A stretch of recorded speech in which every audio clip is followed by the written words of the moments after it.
성도님들 위해 하나님의 은혜와 평강이 가득하시기를 주님의 이름으로 축원합니다. 여러분, 우리가 살아가고 있는 이 세상은요, 고난과 고통으로 가득한 곳입니다. 그래서 어느 날 갑자기 원치 않는 병이 찾아오고요, 뜻하지 않은 사고를 당할 때도 있습니다. 또 잘 나가던 사업이 하루아침에 어려움을 겪고요, 직장에서 밀려나기도 합니다. 또 믿었던 사람에게 배신을 당하기도 하고, 또 자녀들이 속을 썩이기도 합니다. 또 물질 시험을 당하고, 또 인간관계로 고통을 겪기도 합니다. 또한 여러 가지 많은 문제가 해결되지 않아서 고통을 당하며 불안 속에 살기도 하고, 또 어떤 때는 너무나 괴로워서 삶을 포기하고 싶을 때가 있습니다. 그래서 하나님께 항변합니다. 전능하시고 사랑이 많으신 하나님이 정말 살아계시다면 왜 나에게 이런 고난을 주시고 왜 하나님은 잠잠히 보고만 계십니까? 여러분, 그러나 때때로 닥쳐오는 이러한 고난과 어려움을요, 우리가 부정적으로만 생각하지 말아야 됩니다. 살아계신 하나님을 체험하는 좋은 기회라고 여겨야 됩니다. 여러분, 고난이라고 하는 것은요, 우리를 부르시는 하나님의 초청입니다. C.S. 루이스는요, 고난을 하나님의 메가폰이라고 했습니다. 하나님은요, 평안 속에서는요, 우리에게 속삭이시고요, 또 양심 속에서 말씀하시지만 고통 속에서는 큰 소리로 소리치십니다. 고난은 우리를 부르시는 하나님의 강력한 메시지인 것입니다. 여러분, 우리는요, 이 고통을 어떻게 다루냐에 따라서 오늘의 눈물이 변하여 내일의 축복이 될 수도 있습니다. 여러분, 이 고통이라고 하는 것은요, 내용물은 너무나 좋은데 이 포장이 나쁜 선물과도 같습니다. 그래서 이 고난이라는 포장은 추하지만 그 껍질을 하나하나씩 벗겨낼수록 하나님의 놀라운 계획과 인도하심을 발견하게 됩니다. 그래서 시편 119편 71절에서 시편 기자는 고난당한 것이 내게 유익이라, 이로 말미암아 내가 주의 일례들을 배우게 되었나이다라고 고백했던 것입니다. 우리가 평소에는 하나님의 말씀을 많이 배우지만 이 고난을 통해서는요, 제대로 깊이 있게 깨닫게 되는 것입니다. 그래서 모든 고통에는요, 하나님께서 우리에게 주시려고 하는 교훈이 담겨 있음을 알아야 됩니다. 여러분, 이 고통이요, 빨리 지나는 것보다 더 중요한 것은요, 그 교훈을 제대로 배우는 것이 중요합니다. 그래서 우리가 고통과 슬픔 가운데, 절망 가운데 빠져 있기만 하는 것은요, 이 고통을 낭비하는 것과 같습니다. 원망만 하고 고통 속에서 우리가 아무런 것도 배우지 못했다면 이 고생만 죽도록 하고요, 아무런 유익을 얻지 못하는 것입니다. 여러분, 우리는 이 고통을 어떻게 다루어야 될까요? 첫째로, 고통은요, 영원하지 않으며 반드시 끝이 있다는 사실을 기억하는 것이 중요합니다. 여러분, 우리가 살아가고 있는 인생의 길에는요, 뻥 뚫린 고속도로만 있는 것이 아닙니다. 여러분, 깜깜한 터널도 통과해야 되고요, 또 때로는 길이 막히기도 하고요, 또 가파른 오르막도 올라가야 됩니다. 자, 그러나 지나가 보면 힘들었던 그 길이 오히려 더 빨리, 더 멀리 가게 되는 축복이었음을 우리가 알게 되는 것입니다. 여러분, 고통의 시간도 하나님께서 우리 인생에게 허락하신 길이라는 것을 우리는 이해해야 됩니다. 그러므로 고통의 때는 통과하는 것이지 결코 고통의 시간에, 고통의 때에 머무르는 것이 아닙니다. 시편 23편 4절 말씀에 보면 내가 사망의 음침한 골짜기로 다닐지라도 해를 두려워하지 않을 것은 주께서 나와 함께 하심이라고 했습니다. 여러분, 이 말씀을 보면 내가 사망의 음침한 골짜기로 다닌다고 했습니다. 여러분, 계속해서 이 말씀은요, 고통의 골짜기 안에서 탈출구도 없이 이리저리 헤매는 것처럼 그렇게 이 말씀을 해석해서는 안 됩니다. 히브리어 원문을 보면 내가 사망의 음침한 골짜기로 다닌다, 이 말씀이요, 어떻게 나왔냐면 비록 내가 죽음의 골짜기 안으로 걸어간다 해도, 자, 또한 비록 내가 죽음의 골짜기를 지나간다 해도 이렇게 나와 있습니다. 여러분, 고통의 시간을 지나가는 것은 너무나 힘들고 아픈 거지만 미로처럼 그 안에서 계속해서 갇혀 있어서 영원히 헤매는 것이 아니고요, 하나님의 때가 되면 그 골짜기를 반드시 통과하게 된다는 것입니다. 그런데 사탄 마귀는요, 이 고통이 영원할 것 같다는 절망감을 막 우리에게 심어줍니다. 이 절망의 씨앗을 우리에게 날마다 씨앗을 뿌려줍니다. 그러나 여러분, 결코 우리는 속지 말아야 됩니다. 반드시 이 어두운 골짜기를 통과하게 될 것입니다. 여러분, 목자가 되시는 우리 주님을 꼭 붙들고 의지하고 주님의 은혜와 능력으로 나아가면요, 반드시 사망의 음침한 골짜기 같은 이 고통의 시간들을 반드시 통과하게 된다는 것입니다. 그러므로 우리가 고통의 때 아무리 힘들고 어려워도 여러분 포기하지 말아야 됩니다. 예수님의 손을 잡고 고통의 시간을 통과한 사람은요, 보면요, 뭐가 달라도 다릅니다. 그 사람의 말과 행동을 보면요, 교만도 없고요, 어떤 과장이나 이 영적인 거품이요, 완전히 쫙 빠져가지고 이 마음에요, 평안이 있습니다. 그리고 겸손하고요, 진중하고 어떤 일을 만나도 강하고 담대합니다. 그래서 항상 다른 사람을 잘 배려하고요, 또 이해심도 많고 친절하고 따뜻하고 그런 사람입니다. 여러분, 그 사람은요, 고통을 결코 낭비한 사람이 아닙니다. 배신도 겪어보고 혹독한 실패와 그리고 좌절감과 쓰라린 고독과 오해의 순간들을 은혜로 통과해본 그런 사람들입니다. 여러분, 그렇지 않고서는 그렇게 예수님을 닮은 따뜻하고 성숙한 인격이 어떻게 만들어질 수가 있겠습니까? 그는 고통을 낭비하지 않고요, 그 고통의 시간에 자신의 영적인 성장의 기회로 만들었던 사람인 것입니다.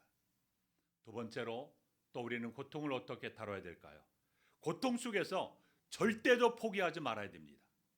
여러분, 사람이요, 이 고통이 길어지면 완전히 탈진해서 쓰러집니다. 질병이나 경제적인 어려움도 고통스럽고 힘들지만요, 가장 힘든 고통은 어떤 고통일까요? 어떤 고통일까요? 사람이 주는 고통이에요. 여러분, 시편 기자는 악한 사람들의 계속되는 공격으로 인해서 너무나 시달려서 지쳐버렸습니다. 그래서 시편 119편 82절에 보면 이렇게 말합니다. 나의 말이 주께서 언제나 나를 안위하실까 하면서 내 눈이 주의 말씀을 바라기에 피곤하니이다.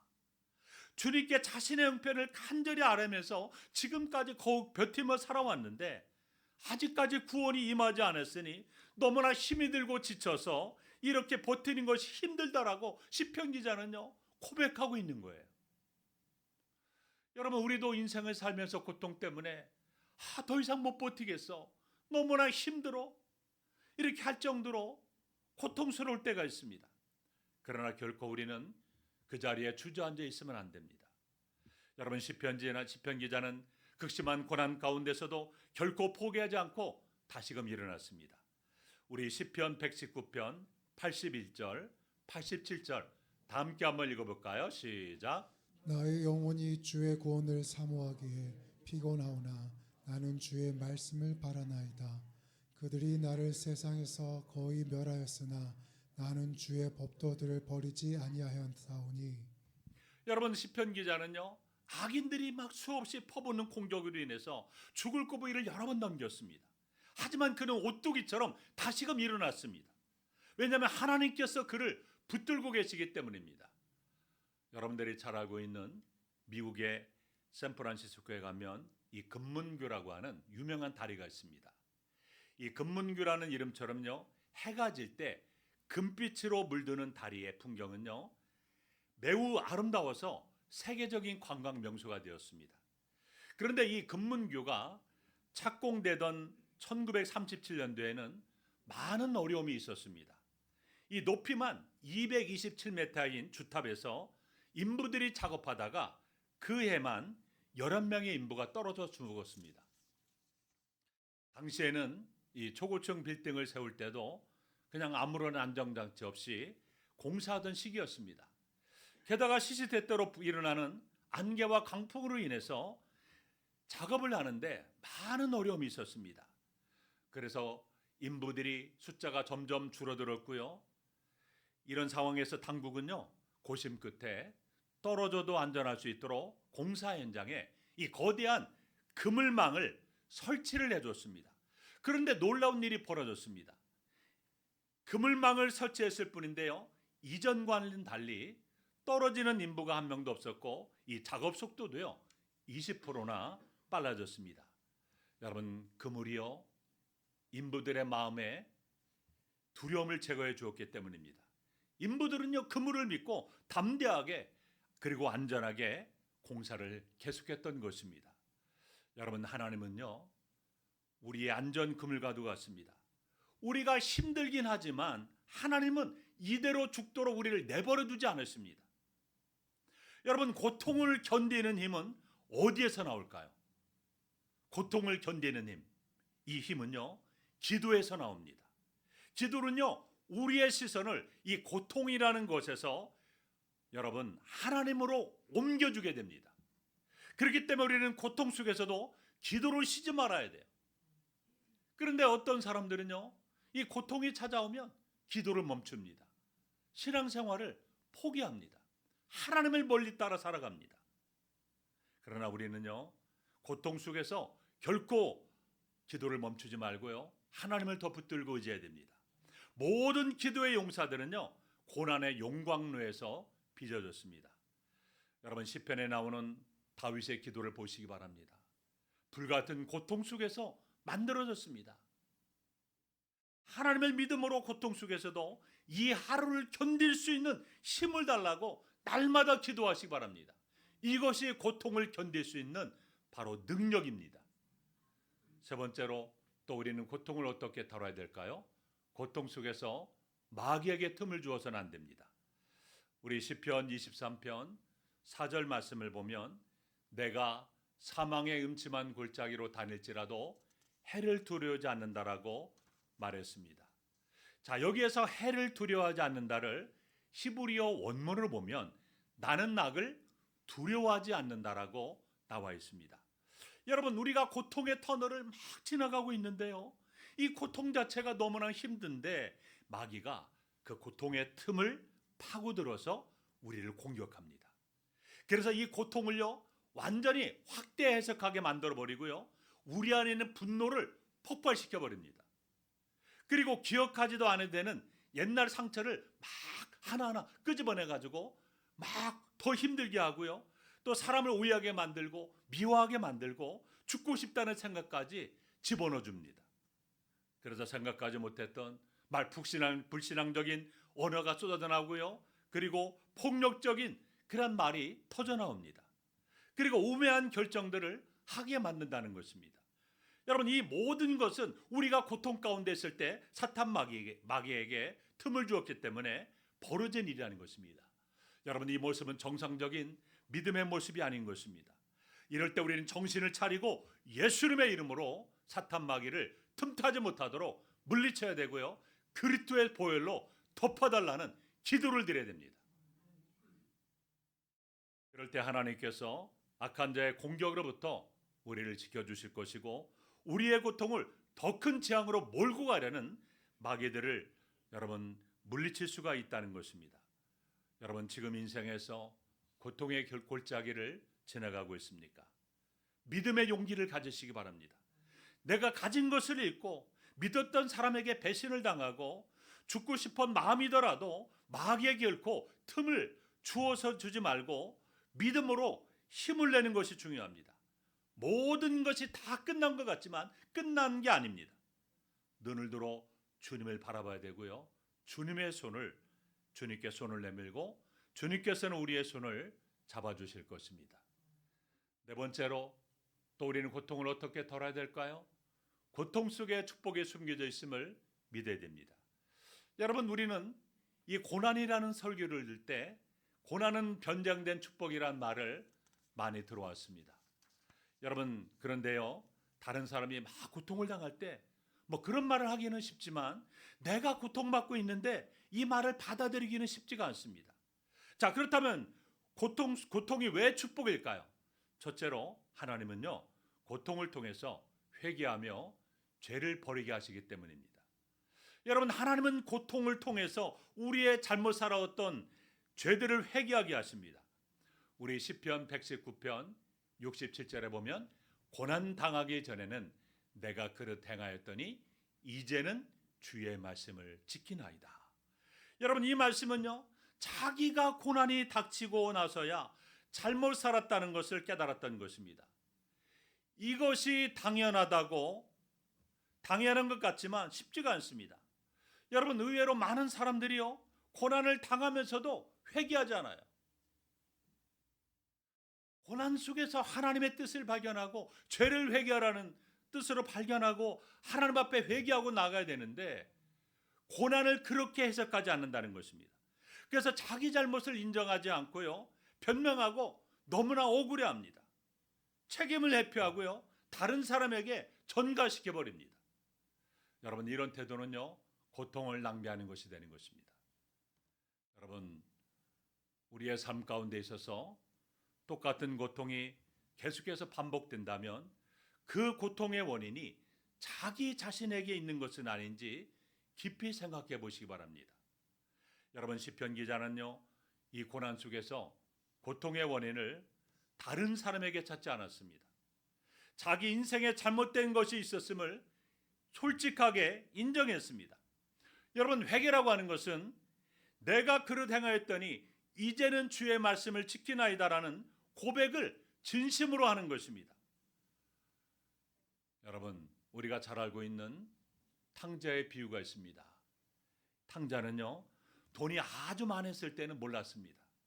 그러나 가지고 있는 재산을 다 탕진하고요, 돼지가 먹는 지업 열매를 먹는 비참한 신세가 되었을 때 내가 그동안 잘못 살았다, 하나님 앞에 죄를 짓고 잘못 살았다는 것을 깨닫고 그제서야 아버지의 집으로 돌아가지 않습니까?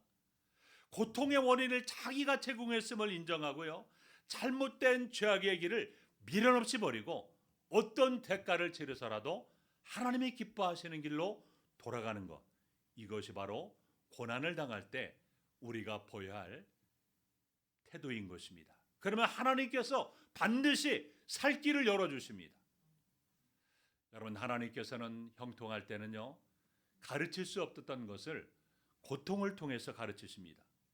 형통할 때 받는 교훈도 있어요. 그러나 고난 속에서 받을 수 있는 하나님의 특별한 메시지가 있다는 것입니다.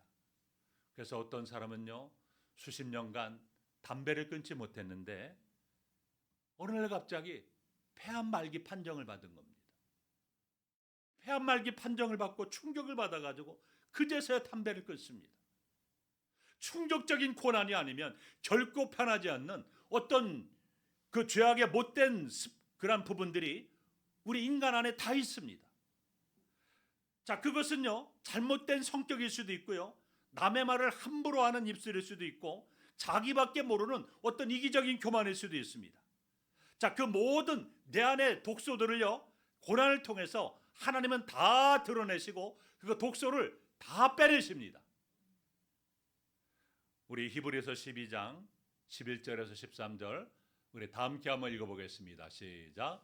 무릇 징계가 당시에는 즐거워 보이지 않고 슬퍼 보이나 후에 그로 말미암아 연단받은 자들은 의와 평강의 열매를 맺느니라. 자, 이 말씀을 보면요, 징계가 당시에는 즐거워 보이지 않지만 슬퍼 보이지만 그로 말미암아 연단받은 자들은 의와 평강의 열매를 맺는다고 했습니다. 여러분, 두 번째로 하나님은 고통을 통해서 새로운 지혜를 배우게 하십니다. 여러분, 우리는 고통을 안 좋게만 생각을 합니다. 그래서 특별히 부모님들은요, 너무나 많은 고생을 해가지고 내 자녀들은 고생을 안 시키고 좀 편안하게 살게 해주겠다, 그런 생각들을 다 가지고 있습니다. 여러분, 이것이 부모들의 마음이에요. 그런데 여러분, 한번 생각을 해봐야 됩니다. 뭐 이런 설교를 하면 우리 청년들과 학생들이 저를 별로 좋아하지 않을 것 같은데요, 그럼에도 불구하고 여러분, 저는 말씀을 전해야 됩니다. 때로는 고통이요 축복의 계기로 작용한다는 겁니다. 여러분, 몇십 년 동안 학원을 운영했던 학원장이 이런 얘기를 했습니다. 그 학생들의 대학 입시 성적을 보니까요, 이 중학교 2학년 때 성적이 거의 그대로 간다는 겁니다. 자, 그런데 예외적으로 성적이 크게 오르는 학생들이 있다는 겁니다. 이 공통점을 보니까요, 이 중학교 2학년에서 고3 사이에 집안에 큰 변화가 있었던 경우가 대부분인데요. 그런데 좋은 변화가 아니라는 겁니다. 갑자기 부모 중에 한 분이 사망하거나 또 실직하거나 사업에 부도난 경우라고 합니다. 한마디로 집안이 완전히 망할 정도가 돼서 환경이 악화된 학생들에게서 그런 예외적인 사례가 나타난다고 합니다. 여러분, 고통이 인간을 좌절시킬 수도 있지만 반대로 오히려 그 고통을 타개할 잠재력을 폭발시키게 된다는 것입니다. 그래서 때로는 우리 학생들과 청년들도 열심히 힘들게 돈을 벌어야, 우리 부모님들이 나를 위해서 힘들고 어렵게 돈을 버는구나, 이 사실도 알고요. 그래야만 나중에 겸손하게 됩니다. 그리고 돈의 소중함도 알고요. 부모님의 또 힘들고 어렵게 돈을 번다는 사실도 감사하게 된다는 것입니다. 그래서 고통은요 꼭 나쁜 것만은 아니라는 겁니다. 여러분, 고통은 평상시에는요 하려고 해도 잘 되지 않는 이 패러다임 전환을 완전히 바꾸게 만든다는 것입니다. 그래서 완전한 위기 상황으로 몰고 가는 고통이 있어야 비로소 내가 지금까지 살아왔던 그 익숙한 방식을요 버리게 된다는 것입니다. 고난이 지금까지 살아왔던 인생, 사람을 대하던 방식, 과거에 성공했던 방법들에 문제가 있음을 알려준 것입니다. 여러분, 기업들도 그러지 않습니까? 기업들도요 과거에 고집했던 그 방식만 가지고 나가면요 기업이요 망할 수밖에 없습니다. 시대에 맞게, 환경에 맞게 새로운 방식을 도입해야 됩니다. 그래서 여러분, 고통은요 예전 방식으로 계속해서 열심히만 해서는 안 된다는 것을 우리에게 알려주는 중요한 도구가 되는 것입니다. 고난이 없었다면 무엇인가 새롭게 바뀌어야겠다는 절박감이 없을 것입니다. 여러분, 고통 속에서 우리가 포기하지 않고 끝까지 견디는 것도 중요하지만 예전에 해오던 방식을 하나도 바꾸지 않고 옛날 방식 그대로 더욱 조급하고 고집스럽게 일하면서 버티는 사람들이 많습니다. 하지만 이것은 고통에서 아무것도 배우지 못하고 고통을 낭비하는 일입니다. 여러분, 고난은요 특별 과외 수업 시간입니다. 과거의 추억을 깨끗하게 접어버리고 새로운 살 길의 지혜를 하나님께 물어야 됩니다. 단순히 이를 꽉 깨물고 열심히만 한다고 되는 것이 아닙니다. 하나님이 주시는 새로운 지혜가 필요합니다. 우리 시편 119편 66절 다 함께 읽어볼까요? 시작. 내가 주의 계명들을 믿었사오니 좋은 명철과 지식을 내게 가르치소서. 좋은 명철과 지식을 내게 가르쳐 달라고 기도했습니다. 여러분, 다윗은요 자신의 아들 압살롬이 반란을 일으켰습니다. 압살롬은요 아주 오랜 세월 동안 이 쿠데타를 준비해서 성공시켰습니다. 그래서 이스라엘의 12지파 가운데 10지파가요 이 압살롬에게로 가담했습니다. 또 다윗의 핵심 참모였던 아히도벨도 배신했습니다. 다윗은 그 예루살렘을 빠져나와 부하들과 함께 도망가는 비참한 신사가 되었습니다.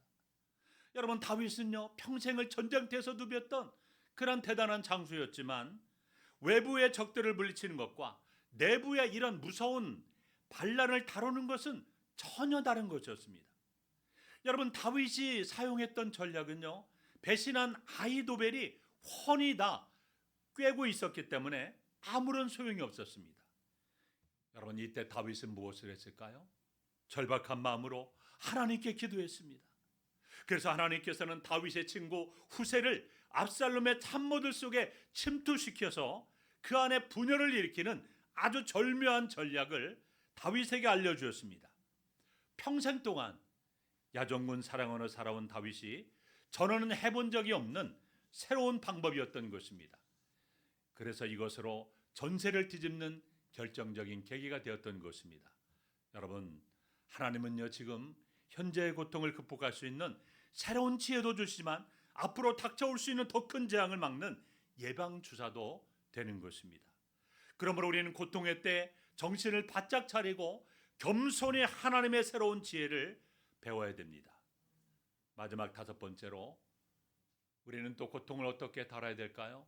고통은 하나님의 뜻을 깊이 알게 한다는 사실을 분명하게 기억해야 됩니다. 시편 119편 69절에 보면 여호와여 내가 알거니와 주의 심판은 의로우시고 주께서 나를 괴롭게 하심은 성실하심 때문이니이다. 악한 자들이 시인에 대해서 막 중상모략을 하고요, 올무에 몰아넣어서 시인의 명예를 완전히 땅에 떨어뜨리고 말았습니다. 악인은 오랜 세월 계획했겠지만 시인은 하루아침에 대책 없이 당했기 때문에 분노와 당혹감에 휩싸였습니다. 여러분, 너무나 하나님을 원망하기 쉬운 그때 시인은요, 이 상황에서 어떤 반응을 보일까요? 우리 시편 119편 75절 함께 읽습니다. 시작. 여호와여 내가 알거니와 주의 심판은 의로우시고 주께서 나를 괴롭게 하심을 성실하심 때문이이다. 악인들 때문에 너무나 억울하고 극심한 고난을 오랜 세월 동안 겪고 있을 때 하나님의 의로우심과 성실하심을 느꼈다고 고백하고 있습니다. 아니 어떻게 이럴 수가 있을까요? 여러분 이해가 됩니까? 인생이 형통할 때 하나님을 사랑을 믿는 것은 너무나 쉬워요. 다 할 수 있는 일입니다. 그런데 막 억울한 고난을 당하면서 하나님의 사랑을 믿는 것은요, 성숙한 믿음이라고 말할 수가 있습니다. 시인은 고난 속에서 지극히 깊은 신앙의 세계로 올라섰던 것입니다. 여러분, 기독교 상담가인 데이비 시멘츠라는 이런 목사님이 계십니다. 이 목사님 가정에 이 3살 난 아들이 있었습니다. 아들이 3살이 되었을 때 이 보니까요, 이 발이요 이렇게 삐뚤게 태어나가지고 이 정상적으로 걷기 어렵다는 의사로부터 충격적인 말을 듣게 됩니다. 그런데 의사가요 한 가지 방법을 알려줍니다. 매일 아침 저녁으로 아빠가 30분씩 이 병으로 아이의 발을 잡고 밀어주면 된다는 겁니다. 아무리 아이가 아프다고 막 소리를 질러도 꼭 참고 마음이 약해지지 말고 꼭 그렇게 해주라는 겁니다. 그래서 이 아빠는요, 이 아이의 다리를 잡고 병으로 잡고 실제로 해보니까 너무나 힘든 일이에요. 이것을 할 때마다 아이가 죽겠다라고 막 소리를 지르고 살려달라고 막 소리를 지는 겁니다. 그래서 아버지는 차마 그 아이의 얼굴을 보지 못하고 이를 악물고 날마다 계속해서 하게 됩니다.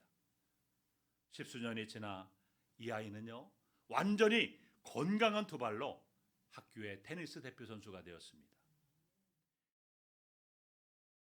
여러분, 이 목사님이 그 아들을 볼 때마다 얼마나 감사했을까요?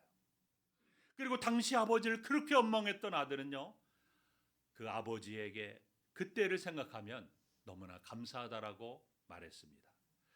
여러분, 하나님이 나를 사랑한다면 왜 나에게 이런 고난을 허락하시는지 지금 당장은 이해할 수가 없습니다.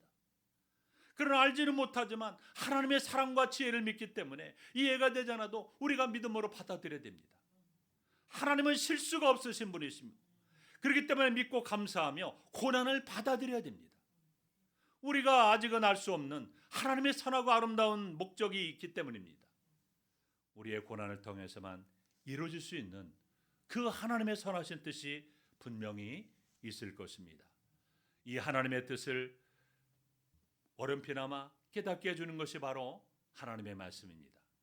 우리는 고난을 통과하면서 세상 무엇과도 바꿀 수 없을 만큼 귀한 것이 하나님의 말씀임을 뼈저리게 경험하게 됩니다. 하나님은 우리를 하나님의 말씀으로 위로하십니다. 난관을 헤쳐나가는 지혜와 능력을 주시고 평안함과 즐거움도 주시고 도와줄 사람도 우리에게 붙여주십니다. 우리가 고통 속에서 계속해서 기도하고 하나님 말씀을 묵상하면 고통 속에 담긴 독소는요 다 녹아버리고 하나님의 은혜만 남게 되는 것입니다. 그래서 이 고통이요 우리를 더욱더 성숙하고 믿음으로 성장하게 만들어준다는 것입니다. 그렇기 때문에 우리는 사람들의 공격에 반응하지 말고 그때마다 하나님의 말씀을 더욱 붙잡으시기 바랍니다. 그래서 시편 기자는 시편 119편 78절에서 교만한 자들이 거짓으로 나를 엎드려 드렸으니 그들이 수치를 당하게 하소서. 나는 주의 법도들을 작은 소리로 읊조리리이다. 이 말씀은 사람들은 나를 핍박하지만 내가 거기에 반응하지 않고 말씀에 집중한다는 것입니다. 여러분, 사람이 주는 고통에 극심하지만 그것을 묵상하지 않고 무엇을 묵상한다고요? 하나님의 말씀을 묵상한다고 했습니다. 이것은 사람들로 인해서 고통을 받을 때 우리가 어떻게 해야 승리할 수 있는지에 대한 중요한 영적인 비밀을 담고 있습니다. 내게 고통을 주었던 그 사람들을 생각하면요, 자꾸 분하고 잠이 안 오고 속병이 쌓입니다. 유익한 것이 하나도 없습니다. 여러분, 독불은 씹을수록 독만 나오시지 상처와 또 사람도 묵상해봐야 영혼의 독만 나오는 것입니다. 이것은 고통을 낭비하는 일입니다. 약초를 오래 씹어야 몸이 건강해집니다. 여러분, 고통스러울수록 더욱더 하나님의 말씀을 간절히 묵상해야 생명수가 흘러나오는 것입니다. 여러분, 배고파야 음식 귀한 것을 아는 것처럼 고난 속에 들어가 봐야 하나님의 말씀이 얼마나 중요한가를 우리가 뼈저리게 느끼지 않습니까? 전에는 대충 흘려버렸던 말씀이 고통 속에서는 내 심령에 강력하게 역사하는 그러한 말씀으로 꽂히게 되는 것입니다. 성도 여러분, 고통은 누구에게나 찾아옵니다.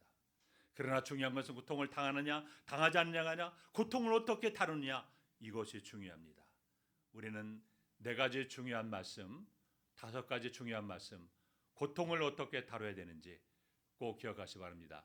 화면을 보시면 첫째로 우리는 고통을 어떻게 다뤄야 된다고 했습니까? 고통은 영원하지 않으며 반드시 끝이 있다는 사실을 기억하고, 두 번째는 고통 속에서도 절대 우리는 포기하지 말아야 되고, 세 번째로 고통 속에서 마귀에게 틈을 주지 말고, 네 번째로 고통 속에 숨겨진 축복을 배워야 되고, 고통은 하나님의 뜻을 깊이 알게 한다는 사실을 기억하고, 고통이 찾아왔을 때 여러분 이 고통을 잘 다룸으로 여러분의 인생이 고통이 유익이 되고 축복이 되는 아름다운 귀한 은혜가 있기를 주님의 이름으로 축원합니다. 기도하겠습니다. 하나님 아버지, 감사합니다. 오늘도 말씀을 통하여 우리가 고통을 어떻게 다뤄야 하는지 깨닫게 하시니 감사를 드립니다. 고난이 올 때 원망하거나 절망하는 것이 아니라 고통 속에서 하나님의 뜻을 배우게 하시고, 사망의 음침한 골짜기를 지날 때에도 주님이 함께 하심을 믿고 두려워하지 않게 도와주옵소서. 또한 마귀에게 틈을 주지 않게 하시고 말씀과 기도로 끝까지 믿음을 지키게 도와주옵소서. 우리 인생의 고난을 낭비하지 않게 하시고 회개와 성숙과 은혜의 자료로 바꾸게 하시며, 우리의 눈물을 붙들어 주시고 고통을 통하여 주님을 더 깊이 배우며 마침내 고난당한 것이 내 유익이라고 고백할 수 있는 우리 모두가 되게 도와 주시옵소서. 예수님의 이름으로 기도하옵나이다. 아멘. 우리 말씀을 생각하면서 왜 나만 겪는 고난이냐고 우리 찬양 부르시면서 준비하신 헌금을 하나님께 봉헌하겠습니다.